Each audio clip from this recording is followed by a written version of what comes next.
বেশিরভাগ মোটরসাইকেল মালিক শখে নয়, তাদের অতি প্রয়োজনে ব্যবহার করে তাদের বাহনটি। অনেক পরিবারে এই মোটরসাইকেলের চাকা ঘুরলেই প্রতিদিন খাবারের জোগাড় হয়। আয়ের দিক থেকে এসব মোটরসাইকেল মালিক কর দেওয়ার যোগ্য নয়, কিন্তু এবার তাদেরকেও দিতে হবে অগ্রিম আয়কর। কিন্তু তাদের মাঝে অনেকেই করযোগ্য আয় না থাকায় ট্যাক্স আইডেন্টিফিকেশন নাম্বার বা টিনই নেই। ফলে কিভাবে মোটরসাইকেলের মালিকদের থেকে অগ্রিম আয়কর আদায় করা হবে তা নিয়ে রয়েছে কৌতূহল এবং উদ্বেগ। এখন মোটরসাইকেল মালিকদের প্রতি বছর ট্যাক্স টোকেন ফি দিতে হয়। এছাড়া বাইক মালিক ও চালকরা বলছেন, প্রতিবেশী দেশগুলোর তুলনায় বাংলাদেশে মোটরসাইকেলের দাম এমনিতেই অনেক বেশি।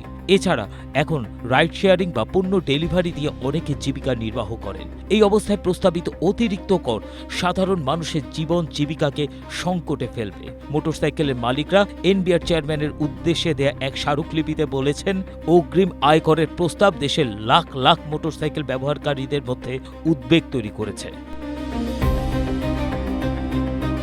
এদিকে এনবিআরের কর্মকর্তাদের বরাত দিয়ে বিভিন্ন সংবাদ মাধ্যমে খবর এসেছে যে এবার বাজেটের নতুন প্রস্তাবগুলো উপস্থাপন করবেন অর্থমন্ত্রী।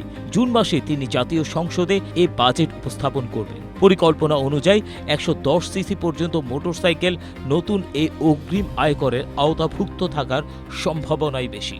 এরপর অর্থাৎ ১১১ সিসি থেকে ১২৫ সিসি পর্যন্ত মোটরসাইকেলের জন্য বার্ষিক কর সর্বনিম্ন ২,০০০ টাকা হতে পারে। এর পরের ধাপে ১৬৫ সিসি পর্যন্ত বাইকের জন্য ৫,০০০ টাকা এবং এর বেশি সিসির বাইকের জন্য বছরে ১০,০০০ টাকা অগ্রিম আয়কর নির্ধারণের বিষয়ে আলোচনা হচ্ছে।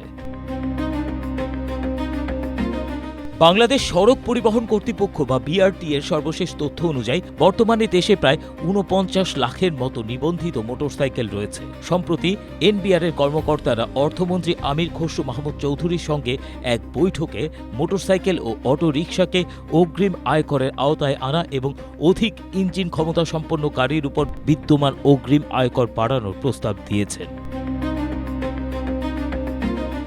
জানা গিয়েছে, এখন পর্যন্ত ৩ নাম্বারের বিপরীতে এআইটি আদায়ের পরিকল্পনা করা হচ্ছে। আবার অগ্রিম আয়কর আদায়ের জন্য ভিন্ন চিন্তাও রয়েছে, অর্থাৎ ৩ নাম্বার ছাড়াই এখন যেভাবে বার্ষিক ট্যাক্স টোকেন ফি আদায় করা হয় তার সঙ্গে এআইটি আদায় করা নিয়েও আলোচনা চলছে। যদিও বাইক থেকে অগ্রিম কর আদায়ের সরকারি চিন্তার খবর গণমাধ্যমে আসার পর বাইক মালিক ও চালকদের মধ্যে এ নিয়ে তীব্র প্রতিক্রিয়া দেখা যাচ্ছে।